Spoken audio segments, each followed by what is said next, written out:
आप मुझे किसी भी नाम से बुला सकते हैं, धंधे वाली या वेश्या।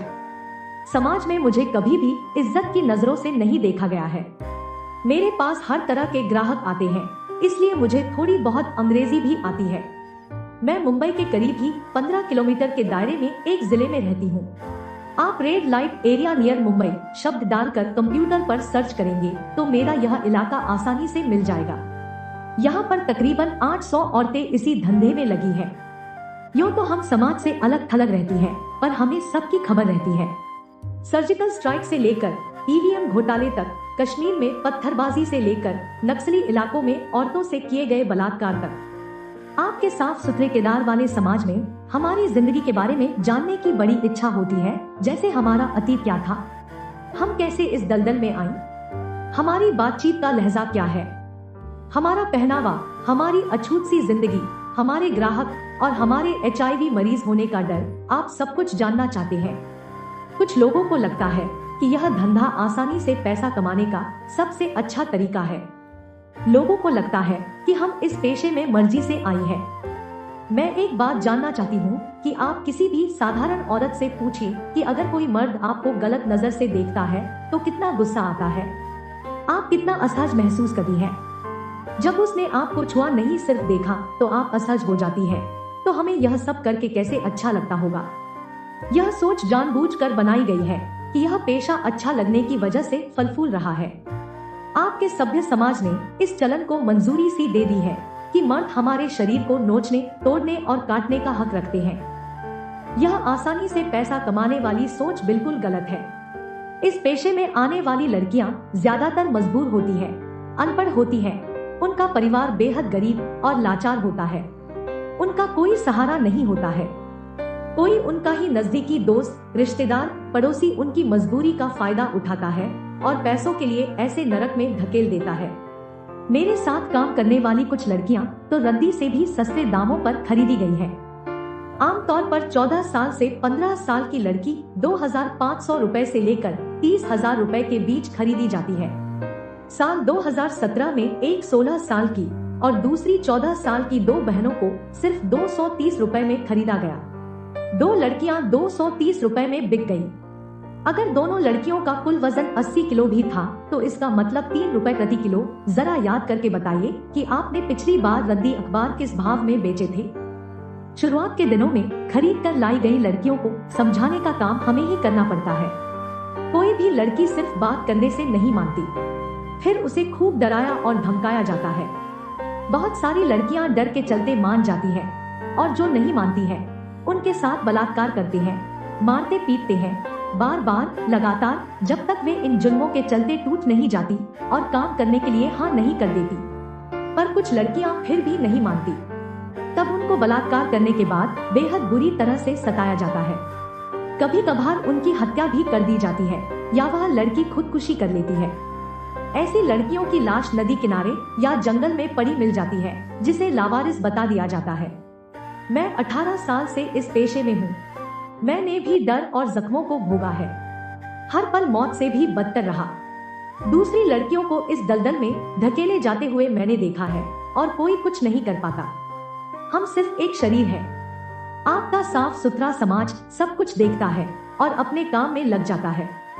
अब आइए बताती हूँ अपने ग्राहकों के बारे में। पहले हमारे ग्राहक अधेड़ हुआ करते थे, पर अब नौजवान और यहाँ तक कि नाबालिग भी आते हैं। इस पेशे का एक डरावना चेहरा यह भी है कि नाबालिग बहुत दरिंदे होते हैं। ये लड़के हमसे अलग अलग डिमांड करते हैं। वे इंटरनेट पर जैसे सीन देखते हैं उन्हें दरिंदगी के साथ अपनाते हैं। हमारे मना करने पर खतरनाक हो जाते हैं, क्योंकि पैसा देकर मनमानी करना इनका हक है। ये लड़के काफी बेरहम होते हैं, पर हमारे पास चुनाव की गुंजाइश नहीं होती है। किसी तरह से उस वक्त को गुजारना होता है। समाज में बैठे लोगों को लगता है कि हम बैठे बैठे मलाई खा रही हैं और हमारे पास बेतहाशा पैसे हैं। सच तो यह है कि हमारी हालत को समझना उतना ही मुश्किल है जितना देश के बजट को समझना है। हमें जब खरीदा जाता है तो वह रकम हमें ब्याज समेत चुकानी पड़ती है, जिसे हम 4 से 8 साल तक ही चुका पाती है। क्या आपको पता है कि हमारी खरीद और बिक्री में लगी हुई पूंजी की ब्याज दरें कितनी होती है? यह हमारा मालिक या दलाल तय करता है। लड़की की उम्र, खरीद की रकम, उसके चेहरे मोहरे और आखिर में बिचौलिए होते हैं, जिसमें पुलिस और मानव अधिकार संस्थाएं चलाने वालों का भी हिस्सा होता है। सब मिलकर हमारी कीमत तय करते हैं। यह भी एक बड़ा सच है कि एक धंधे वाली को मिलने वाले पैसे से बहुत से लोगों के घर पलते हैं, पर वह सभी लोग सभ्य समाज का हिस्सा बन जाते हैं और हम बदनाम गलियों की रोशनी बनकर रह जाती हैं। शुरुआत के दिनों में सिर्फ हमें खाना और कपड़ा व मेकअप का कुछ सामान ही दिया जाता है। मुझे साल 1997 में महज 8,000 रुपए में खरीदा गया था। शुरू के 5 साल तक मुझे कभी कुछ नहीं मिला, यानी 8,000 रुपए चुकाने के लिए मुझे 1,000 से ज्यादा लोगों के साथ जिस्मानी संबंध बनाने पड़े। मतलब प्रति ग्राहक मेरी लागत 8 रुपए थी। हालांकि अब इस समय हर लड़की को एक ग्राहक से 100 से 150 रुपए मिल रहे हैं। आमतौर पर खुद का सौदा करने के लिए मजबूर एक लड़की महीने में 4,000 से 6,000 रुपए कमाती है। इसके बाद उसे घर का किराया 1,500 रुपए, खाना पीना 3,000 रुपए, खुद की दवा 500 रुपए और बच्चों की पढ़ाई लिखाई अगर मुमकिन हो पाई तो 500 रुपए और सबसे ज्यादा खर्च हमारे मेकअप का। आप सोचते होंगे कि मेकअप की क्या जरूरत है, पर यदि मेकअप ही नहीं होगा तो ग्राहक हमारे पास नहीं आएगा। पिछले 18 सालों में देशी और विदेशी तकरीबन 200 गैर सरकारी संस्थाएं देखी है।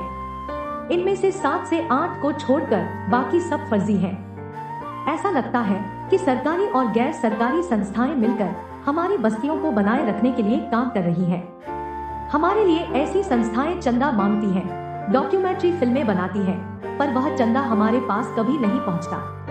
अच्छी फिल्म बनने पर डायरेक्टर को और काम करने वाले कलाकारों को अवार्ड मिल जाता है और हम जहां के तहां फंसी रहती हैं। हम भी काम करना चाहती हैं। हम आलसी नहीं हैं, पर सच तो यह है कि हमें इस दलदल से निकलने ही नहीं देना चाहते समाज के ये ठेकेदार। हम जैसी औरतों का 2 बार जन्म होता है, एक बार माँ के पेट से और दोबारा समाज में धंधे वाली के रूप में। हमारी सामाजिक जिंदगी भी आपकी जैसी ही है।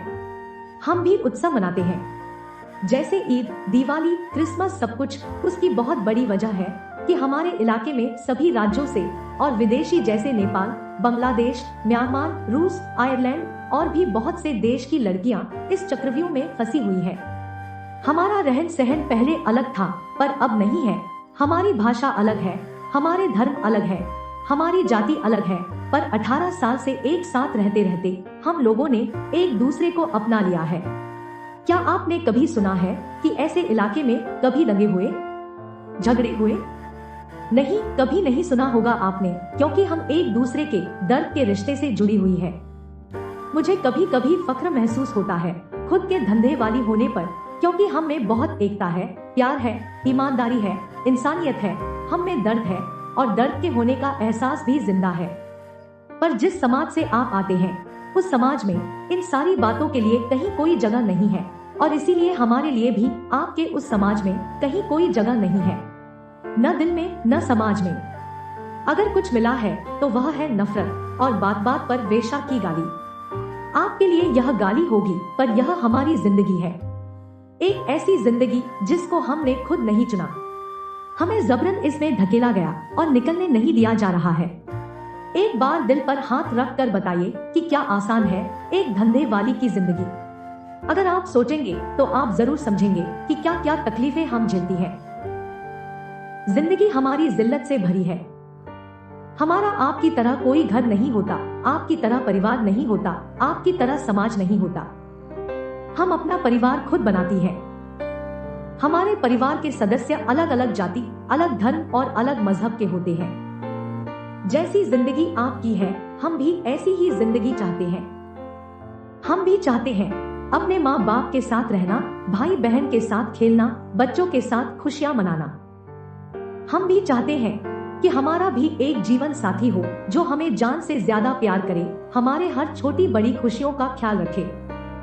लेकिन ये सब हमारे नसीब में नहीं होता, इसलिए आप खुशनसीब हैं। लेकिन ये कहना भी गलत नहीं है कि आप लोगों के बीच में से ही लोग हमारे पास आते हैं, जिनके वजह से अभी तक ये सब चल रहा है। दोस्तों, अगर आपको ये कहानी पसंद आई तो अपने दोस्तों को शेयर करें और अगर आप चैनल पर नए हैं तो नॉवल स्टोरीज को सब्सक्राइब करें और नोटिफिकेशन बेल दबाना न भूलें। अपना और अपने परिवार का ख्याल रखें। मिलते हैं नई कहानी के साथ, तब तक के लिए धन्यवाद।